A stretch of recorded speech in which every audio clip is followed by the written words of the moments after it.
साथ संगत जी, प्यार से कहना धन निरंकार जी। 73rd संत निरंकारी समागम के आज पहले दिन, जहां हम सब ये वर्चुअल रूप में ही इसी का आनंद ले रहे हैं कि कैसे अभी तक हम हर साल समालखा या उससे पहले जो दिल्ली में रूप बनता था, तो कब से 1 महीने से जो वो सेवा की तैयारियां शुरू होती थी या उससे पहले भी थोड़ा हो जाती थी, और कैसे फिर ये 3-4 दिनों के लिए जो ये समागम का रूप बनता था, और देश ही नहीं संसार भर से जब संगतें इधर पहुंचती थीं, संत महात्मा सब आते थे।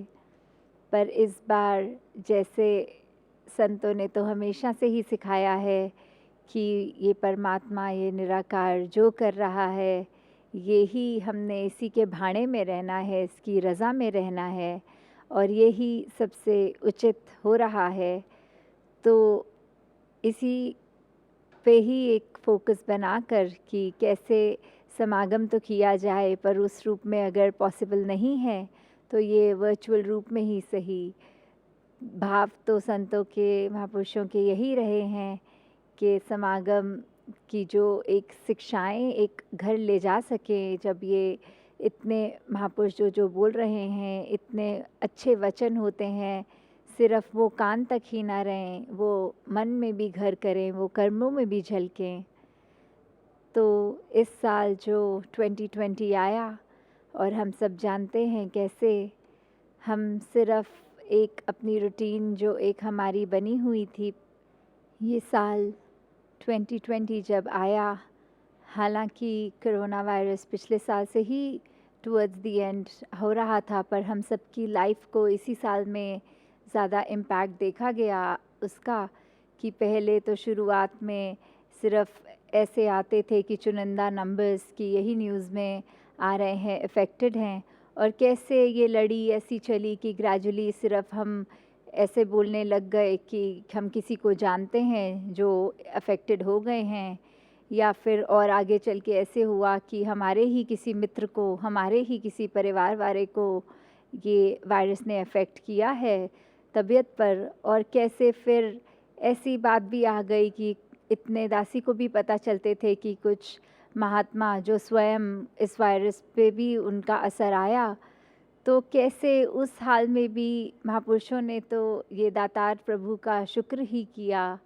चाहे कितने ये भी सामने आए कि बिल्कुल प्राइम यूथ में महापुरुष भ्रमलीन भी हो गए, कि इस तरह वो जानलेवा भी चाहे हुआ,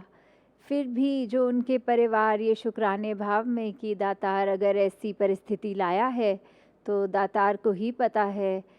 तो जो है हम बस इसकी रज़ा में रहकर ही अपने जीवन को आगे चला पाएँ। तो कैसे ये छोटी से छोटी चीज़ चाहे लें, चाहे हम उसको उस तरह देखें कि एकदम देश में भी लॉकडाउन की स्थिति आई, कहीं जाने को नहीं हो पा रहा था, तो कैसे हम जहाँ इतने फॉर ग्रांटेड लेते थे कि रोज़ सुबह सत्संग, दिन की शुरुआत सत्संग से होगी, जाएंगे महात्माओं की चरण रज लेंगे, अच्छे शब्द जो कानों में पड़ेंगे उस पे हम अपना चरित्र को रिफ़ाइन कर पाएंगे, पर वो भी नहीं पॉसिबल हो पा रहा था। कि एक हम बेसिक चीज़ इतनी, जिसको धनंकार का ही उदाहरण ले अगर करते हैं, एक महात्मा के चरणों पे अपना हाथ रख के वो चरण रज अपने माथे पे लगाकर, एक उस भाव को भी हम पूरा नहीं कर पा रहे थे, कहीं बाहर संगत नहीं पॉसिबल थी। तो कैसे छोटी छोटी चीज़ें जो हम टेकन फॉर ग्रांटेड ले रहे थे अभी तक, कि एक हवा है परमात्मा ने रखी है, तो कैसे हम उसमें सांस लेते थे, अब तो वो सांस भी एक मास्क के थ्रू ही लिए जा रहा है। कैसे जो हम अपने स्कूलों में अपनी क्लासेस वगैरह करते थे, कॉलेजों में, कैसे वो सब भी वर्चुअल रूप ले चुकी हैं, किसी से मिलना उस तरह पॉसिबल नहीं रहा था। कैसे हम एक एक ह्यूमन इंटरैक्शन, एक अगर ह्यूमन टच की बात करें, तो कैसे अपने मित्रों को गले लगाना या किसी को भी जब हम ऐसा कर पाते थे, वो सब अब 2 गज की दूरी वाला नॉर्म, या किसी तरह भी हम कहें जो हम एक सेफ्टी प्रोटोकॉल जो कर रहे हैं, तो कैसे ऐसी छोटी-छोटी चीज़ों को जो हमने एक उसका दातार से शुक्राना नहीं कर पाते थे, उसको फॉर ग्रांटेड लिया हुआ था, कैसे हर एक के जीवन में उन्होंने ऐसा इम्पैक्ट किया, ये हमने एक ऐसा रूप जो अभी तक सिर्फ़ हम बातों में ही सुनते थे कि ये माया की जहाँ बात आती थी कि माया तो सिर्फ़ एक इल्यूज़न है, माया ने तो सिर्फ़ हमें एक उसका कार्य जितना है, वहीं तक ही उसको रखा जाए, उसको प्राथमिकता ना बनाया जाए, उसको सब कुछ ना बनाया जाए। कैसे ये कोरोना की स्थिति ने तो हर एक के जीवन में फ़र्स्ट हैंड उसको एक्सपीरियंस भी करने का मौका दिया कि माया होते हुए भी वो माया का प्रयोग नहीं इतना हो पाया। कोई अगर किसी दूसरी स्टेट में अपने रिश्तेदारों के यहाँ गया, तो वो वहीं एक लॉकडाउन के टाइम रह गया। इतना सुंदर घर-बार बनाया हुआ, इतनी महँगी गाड़ियाँ होते हुए भी उनका कोई प्रयोग नहीं हो पा रहा था। ऐसे कितनी ही और एग्ज़ाम्पल्स अगर देखे जाएँ, तो जिन महापुरुषों ने, जिन सज्जनों ने तो एक माया को सिर्फ़ इस्तेमाल, वो भी सदुपयोग के तौर पे किया, उनका तो एक बहुत ही स्मूथ रनिंग हो पाया। जिन घरों में भी प्यार रहा, उन्होंने तो इस अपॉर्च्युनिटी को भी ऐसे देखा कि अभी हम अपने जीवन में इतने शेड्यूल में जहाँ बिज़ी हो जाते थे, एक बच्चों को, परिवारों को समय नहीं दे पाते थे, वो ये समय ऐसे आया कि ऑफ़िसेज़ बंद हो गए, तो हमने आपस में अपनी कम्युनिकेशन, अपनी बातचीत कैसे सुधारी, कैसे हमने इकट्ठे प्यार से, सत्कार से छोटे-बड़ों का आदर, बड़े-छोटों का आदर ऐसे करते हुए एक अपने डे टू डे अपनी ज़िंदगी को ऐसे मोल्ड किया कि अब ज़्यादा बेहतर तरीके से अपने परिवार के भी हम इंटरैक्शन में हो पाए।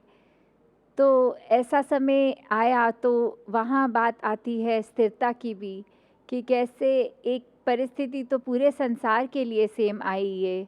पर कैसे जो गुरुमुख थे, जो महात्मा हैं, जो इस परमात्मा के ऊपर अकीदा रखते हैं, इसके साथ अपनी लिव जोड़ के रखते हैं, कैसे उन्होंने ये अपने आप को ही मोल्ड किया कि इसमें भी एक परेशानी ना हो, जो सिचुएशन है उसको चेंज तो नहीं कर सकते, पर कैसे सिचुएशन होते हुए अपने आप को चेंज किया जाए, अपने आप का एक बेटर वर्ज़न बना पाएँ, कैसे अपने आप में ही वो सुधार हों। और वही बात कि सेवा का जो भाव फिर उत्पन्न एक घरों में होता है, क्योंकि संतों ने तो युगों-युगों से यही समझाया है कि हमें अपने अच्छे मानवीय गुणों को ही अपनाना है और किसी और की भी जहाँ कमी नहीं देखनी, वहाँ अपने अंदर भी अपने ऊपर रोज़ काम करके सिर्फ़ सद्गुणों को ही अपनाना है। तो वही सेवा भाव जहाँ पूरे संसार के लिए भी ऐसी परिस्थिति में देखा गया कि सभी एक-दूसरे के लिए जितना कर सक रहे थे, उतना कर रहे थे, चाहे किसी रूप में भी हो, कितनी चाहे संस्थाओं को भी देखा, मिशन ने भी इतना अपना कंट्रीब्यूशन जिस रूप में चाहे वो भवनों को कोविड सेंटर्स बना दिया, चाहे वो राशन उस रूप में, लंगर उस रूप में, ब्लड डोनेशन के रूप में और न जाने जहाँ जैसे जो रिक्वायरमेंट आई, वहाँ अथॉरिटीज़ के साथ पूरे नॉर्म्स और प्रोटोकॉल्स के साथ ये इम्प्लीमेंट भी हो पाया, वो सेवा भावना सभी की कि पूरी ही ये मानव जाति अपना ही परिवार है, कोई भेदभाव नहीं, कोई ऊँचा-नीचा, कोई प्रांतों का एक आपस में बायसनेस नहीं, सभी अपने जब पिता ही एक तो उसके बच्चे ही एक, ये परमात्मा जिसकी अंश आत्मा हम सभी हैं, तो सभी एक बराबर हैं, सभी अपने हैं। ऐसे भावों से जब ये सेवा का जज़्बा भी अपने लाइफ में उतार पाए इस समय में भी, तो कैसे ये सेवा भाव को ही हर एक ने अपनाया अपनी जिस भी कैपेसिटी में कर सके। ये पूरे संसार के लिए ही संत एक वरदान होते हैं, ये सारा परिवार ही अपना ही लगता है। तो कैसे हम अपने जीवन में जहाँ ये समागम को स्थिरता के टॉपिक का भी नाम दिया गया है कि ये क्यों एक शुरू में जब समागम पे हर साल जो एक थीम जैसे बनाते हैं, तो दासी के मन में यही आ रहा था कि आज संसार की ओर देखो तो कुछ भी स्टेबल बात नहीं दिख रही, हमेशा हर चीज़ तो चेंज होती ही रहती है। पर इस कोरोना के एपिसोड ने तो और ज़्यादा एक स्टैम्प लगा दी है कि हम खुद ये बात का एहसास करें जब हर चीज़ बिल्कुल ऐसी हो गई है कि कभी भी नष्ट हो सकती है, कभी भी ख़त्म हो सकती है। इसके साथ-साथ हमारे मन भी इतने विचलित होने लग गए, वो थोड़ा इमोशनली, मेंटली, फ़िज़िकली हर एक पे जो इम्पैक्ट आया, फिर भी वो क्या एक चीज़ है जो हमको ठीक रख सकती है, तो वो स्थिरता ही है कि हम जब स्थिर होएँगे, तो ही हम एक अपनी मज़बूती से एक नॉर्मैलिटी की तरफ बढ़ पाएँगे। तो जहाँ बात ये आती है कि अब स्थिरता है क्या? तो यही है कि संसार में उथल-पुथल होती रहनी है। एक हमारे लिए अगर सिचुएशंस भी कभी अनुकूल हैं, कभी प्रतिकूल हैं, कभी हमारा अपना सोच ही एक डायरेक्शन में जाता है, कभी दूसरी में। तो ऐसे हाल में हमें एक स्थिर होकर जब हम बैलेंस अपना बना पाएँगे, तो ही एक हमारे प्रोग्रेस के लिए वो काम आएगा। और ये स्थिरता हमने क्यों लानी है अपने जीवन में, वो भी इसीलिए क्योंकि जब हर एक चीज़ इतनी एक्सट्रीम हो जाती है, कभी अगर हम खुश हैं तो बहुत खुश, कभी निराश हैं तो वो एकदम डिप्रेशन भी, तो कैसे हर एक चीज़ संसार की हमें सिर्फ़ निराशा ही देती है। कभी-कभी जो चीज़ सुख देती है, वही दुःख का भी कारण बन जाती है। जैसे अगर उदाहरण में लें कि आज अगर किसी ने सोचा कि हम नई गाड़ी ले रहे हैं, तो उसका इतना चाव, इतनी खुशी, और जैसे ही वो शोरूम से घर आती है और अगर कुछ उस पे किसी और की केयरलेसनेस की वजह से टक्कर लग जाती है, तो फिर वही बात कि अगर गाड़ी घर आती भी है, वो डेंट पड़ा होता है गाड़ी पे, तो वही चीज़ जहाँ इतने चाव से ला रहे थे कि ये सुख का कारण है गाड़ी, तो फिर वो दुःख का कारण भी बन गया। तो कैसे हमने अपने आप को जब स्थिर करना है, तो हमने इस स्थिरता को प्राप्त कैसे करना है? हम स्थिर कैसे हो पाएँगे? तो वही बात कि अगर एक चीज़ है जो बहुत हिल रही है, हमारी जिस ज़मीन पर खड़े हैं, वो ही अगर हिल रही है, तो हमारे लिए एक स्थिर होके बैलेंस बनाकर पॉसिबल नहीं। जैसे हम उदाहरण में आर्चरी स्पोर्ट होती है, उसका भी अगर एग्ज़ाम्पल लें, या जो बच्चे डार्ट्स खेलते हैं, कि कैसे एक बुल्सआई पॉइंट होता है, उसके ऊपर अगर हमें एम करना है, तो पहले हमें अपनी पोजीशन एक लेनी है, हमें एक मज़बूती से अपने पोस्चर को होल्ड करना है, और फिर ही हम वो एम कर पाएँगे। तो कैसे जब तक हम खुद ही स्थिर नहीं हैं, तो हमारे हाथ से वो डार्ट ने भी इधर-उधर ही लगना है, अपने टारगेट को मीट नहीं करना। तो वैसे ही हम अगर देखें कि हम खुद ही अगर एक ऐसी नाव में बैठे हैं, जो इतनी लहरों से हिल-डुल हो रही है, तो फिर हमारे को ये भी नहीं पता कि हम किस समय हमारी नाव ही उलट जाए, जिसको हम स्थिर मान रहे हैं, वही सहारा ना हो। एक जो समागम का लोगो भी बना है, जो एक पेड़ के रूप में एक इंसान को सिंबॉलिकली दिखाते हुए कि चाहे आंधियाँ हवा आई हैं, पेड़ बहुत हिल रहा है, ऊपर से देखने में पत्तियाँ भी और डालियाँ भी, पर पेड़ उखड़ नहीं रहा। वो पेड़ की जो रूट्स हैं, वो ज़मीन के अंदर इतनी पक्की हैं, इस मिट्टी के साथ ऐसे एक स्ट्रेंथ के साथ लगी हुई हैं। तो फिर ये कारण रहा कि ये पेड़ गिरा नहीं, क्योंकि उसकी नींव मज़बूत थी। वैसे ही हम मनुष्यों को एक कितनी भी मानसिक या एक सिचुएशनल उथल-पुथल जब आती है, तो अगर सब कुछ ही हिल रहा है, तो हमें स्थिर होने के लिए अपनी क्या रूट को मज़बूत करना है? तो बात यही है, ये परमात्मा ही है, जो एक सच्ची मज़बूती है। और इसको हमने सिर्फ़ एक अपनी सहूलत से नहीं याद करना, ये मेंटेनेंस की चीज़ नहीं है कि आज हमारा सब कुछ अच्छा चल रहा है, तो हमने एक एहसास ये खो दिया, शुक्राना नहीं किया। पर ये सदैव एक लॉन्ग टर्म हमारा, अगर हमें स्थिरता चाहिए तो ये परमात्मा को याद रखना होगा। और याद रखने से पहले का स्टेप कि जब परमात्मा को हम जानेंगे तो ही उसको याद कर पाएंगे। तो ये जो ब्रह्म ज्ञान है, यही हर एक के हिस्से एकमात्र सल्यूशन कि ये स्थिर के साथ जब हम जुड़कर स्थिर हो जाएंगे तो ही एक हम वाक़ई ही एक स्थिरता को, परमानेंस, आनंद की तरफ, एक सहजता की तरफ, एक बैलेंस्ड अप्रोच की तरफ, तो हम वाक़ई ही स्थिर हो पाएंगे। जैसे अगर हम देखें कि हम चाहे संसार में कितनी चीज़ें, अगर ये 9 द्वारों की भी जो बात होती है कि धरती, अग्नि, पानी, वायु, जीव, आकाश, सूरज, चाँद, सितारे, अगर इनका भी उदाहरण देखें तो सूर्य उदय के समय सूर्य निकलेगा और सूर्य अस्त समय वो अस्त हो जाएगा। तो कैसे ये भी स्थिरता में नहीं है,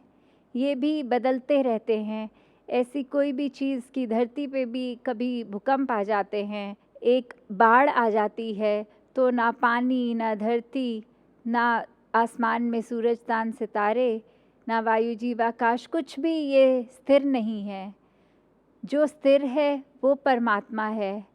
जिसकी वजह से ये सब हैं, पूरा ब्रह्मांड है। और अगर इसी के साथ जुड़ेंगे तो ही हम ये आनंद की अवस्था प्राप्त कर सकेंगे।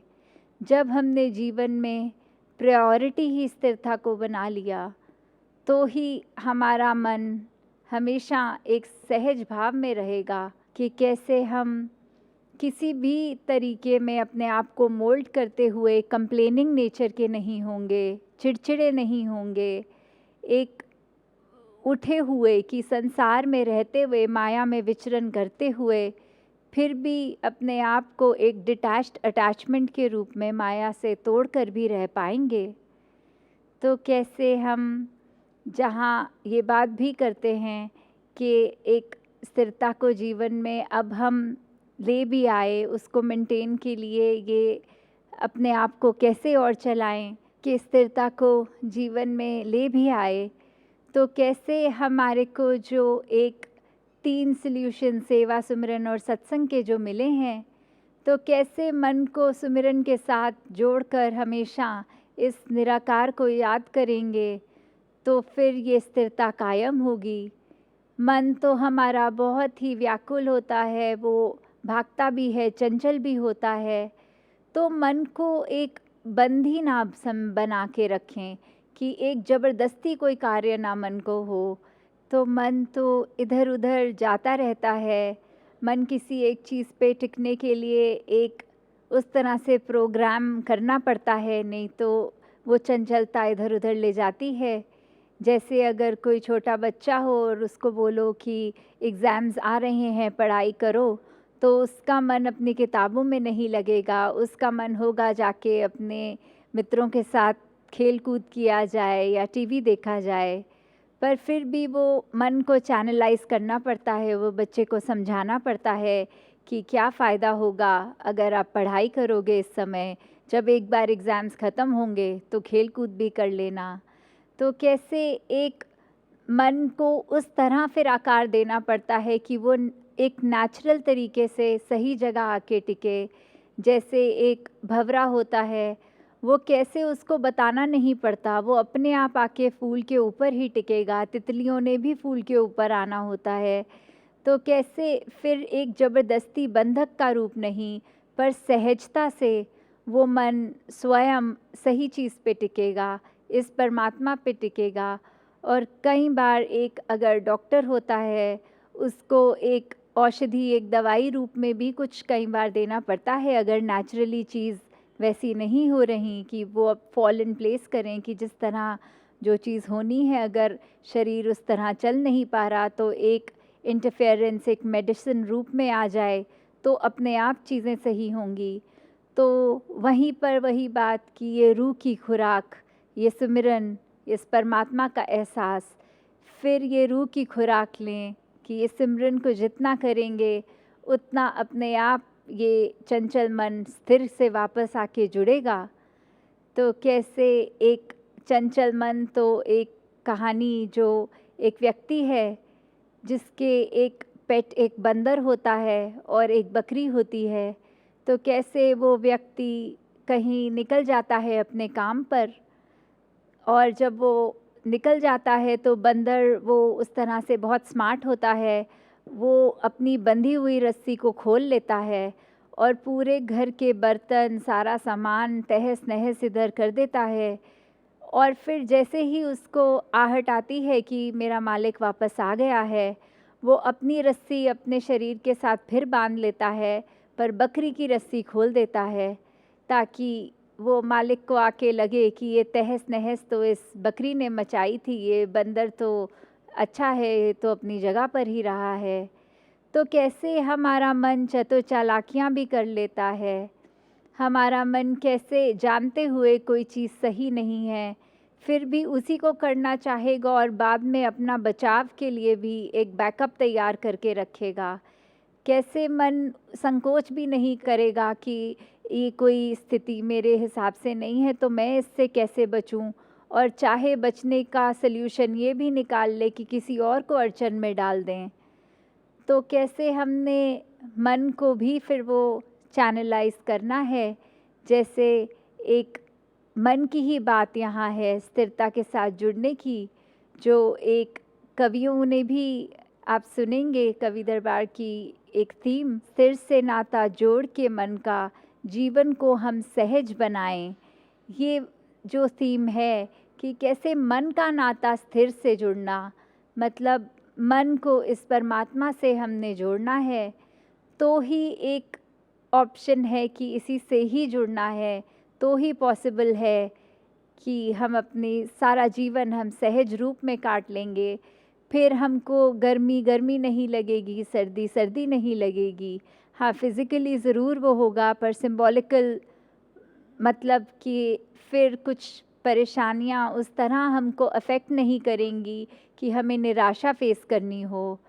फिर सब एक रस लगेगा कि बिल्कुल ऐसे ही सही कि जब तक स्थिर नहीं हैं, तब तक सब हमें डामाडोल लगेगा। जब हम स्वयं स्थिर के साथ जुड़ गए, तो स्थिर हो गए। एक कहानी और जो दासी ने पहले भी आपके साथ साझा की है कि कैसे एक व्यक्ति अपने घर में कुछ ढूंढता हुआ सारा सामान इधर-उधर कर रहा था, तो उसका मित्र जैसे ही उसके घर पहुंच के बोलता है कि क्या हो गया, तो वो कहता है कि मैं अपनी घड़ी कुछ समय से ढूंढना चाह रहा हूँ, वो नहीं मिल रही, सारे कपड़े भी मैंने अलमारी से निकाल दिए, सब कुछ मैंने इधर-उधर बिखेर दिया है, कुछ नहीं, मेरे को घड़ी नहीं मिल पा रही है। तो उसका मित्र कहता है बस आप वहाँ अपने बेड पे बैठिए और मुझे सिर्फ़ 2 से 3 मिनट दीजिए, मैं आपकी घड़ी ढूँढ के देता हूँ। तो वो व्यक्ति फिर मित्र की बात मानकर ऐसे जब बैठता है, तो वाक़ई ही वो मित्र कुछ देर में उसको उसी की घड़ी लाकर देता है। तो ये अब हैरान व्यक्ति कि ये कैसे हुआ, मैंने तो इतना समय लगाया अपने घर को, सब सोफ़े के गद्दों के नीचे भी देख लिया, सब जगह नहीं मिली। तो जब उससे पूछा कि इतनी जल्दी कैसे ढूँढ लिया आपने मेरी घड़ी को? तो उसने कहा कि जब आपने ये एक जगह बैठ गए आप और आपने ये हलचल करनी कम करी, तो एक साउंड कैंसलेशन हो गई, और कैसे फिर मुझे सिर्फ़ वो घड़ी की सेकंड की जो सुई होती है टिक-टिक करती, उस पे मैंने अपना ध्यान एकाग्र किया। कैसे सिर्फ़ मैंने वो टिक-टिक की आवाज़ सुननी चाहिए, और फिर वो गमले के पास आपकी घड़ी पड़ी, सुनाई जैसे ही दी, वहाँ गया और देखा वो पड़ी थी। तो कैसे मुझे इस कारण ही जल्दी मिल पाई क्योंकि मैंने अपने मन को वो घड़ी की सुई की टिक-टिक पर स्थिर किया और उसी से कनेक्टेड होके उसी साउंड की तरफ अट्रैक्ट होते हुए वो घड़ी भी मिल गई। तो कैसे हम जब तक स्थिरता को नहीं अपनाते, जब तक इस परमात्मा से एक नहीं हो जाते, अपना असली रूप हमारा क्या है, इस निरंकार को नहीं पहचान लेते, तब तक मन का स्थिर होना पॉसिबल नहीं है। तो अंत में दासी एक यही अरदास करते हुए हर एक के लिए कि कैसे हम अपने जीवन में ये स्थिरता ला पाएँ, कैसे हम एक रस होकर, कैसे हम हर एक के लिए अपने आप को अर्पण करते हुए सेवा भाव में रहें और इस परमात्मा को ही हमेशा 24 घंटे याद रखें। तो कैसे हमने इसी के ऊपर अपने आप को बेस्ड रखना है, पूरा जीवन अपने आप इसी के ऊपर जब आधारित करेंगे, तो वाक़ई ही मन भी शांत होगा, स्थिर होगा और सहजता, भक्ति, एक मानवीय गुण सब अपने आप हमारे अंदर इनकलकेट हो जाएँगे। तो दातार सभी पे कृपा करे कि पूरी मानव जाति पे जहाँ हम एक अपना अर्पण कर सकें, हर एक को अपना परिवार मान के एक पॉजिटिव कंट्रीब्यूशन इस संसार के लिए एक वाक़ई ही मनुष्य हैं तो वरदान रूप में बन सकें। सत संगत जी, धन निरंकार जी।